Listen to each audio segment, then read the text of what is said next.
एक दिन बुद्ध एक घर के बाहर भिक्षा मांगने पहुंचे। जैसे ही उसने दरवाजा खटखटाया, किसी महिला ने आकर खोला और बुद्ध को देखकर बोलने लगी, यह क्या? ये भिखारी सुबह कहाँ से आया? इतना बोलकर तुरंत दरवाजा बंद कर दिया। और उस महिला का एक पड़ोसी दूर से इस तमाशे को देख रहा था, वह भी बुद्ध का विरोधी था। स्वाभाविक रूप से उसे ये देखकर कुछ ज्यादा ही मजा आता था, इसलिए उसने भी बोला, बहुत बढ़िया। अगले दिन बुद्ध ने फिर उसी दरवाजे पर दस्तक दी।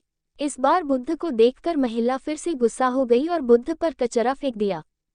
और उस महिला का वही पड़ोसी आज भी तमाशा देख रहा था। स्वाभाविक रूप से बुद्ध का ऐसा अपमान देखकर वह बहुत प्रसन्न हुआ। इतना ही नहीं, बुद्ध की हालत देखकर वह जोर जोर से हंसने लगा। तीसरे दिन बुद्ध फिर उसी द्वार के सामने खड़े हो गए, लेकिन आज वह आदमी बुद्ध को फिर से देखकर आश्चर्यचकित रह गया।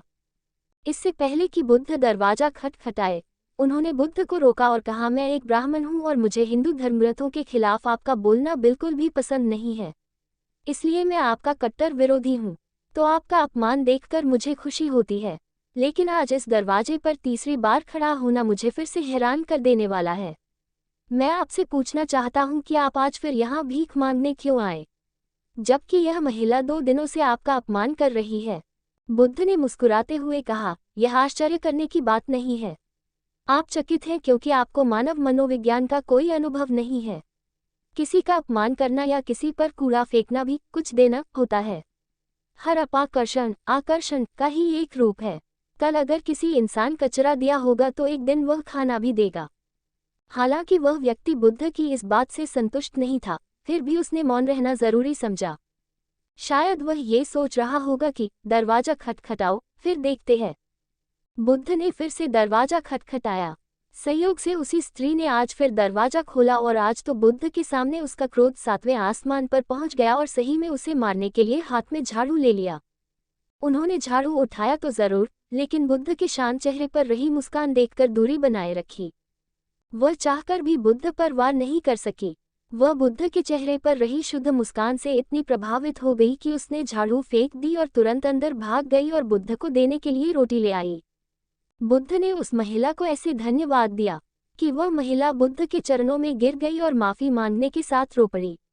बुद्ध ने किसी तरह समझाकर उन्हें शांत किया, लेकिन दूसरी ओर तमाशा देख रहे पड़ोसी को ये सब देखकर बुद्ध से लगाव हो गया।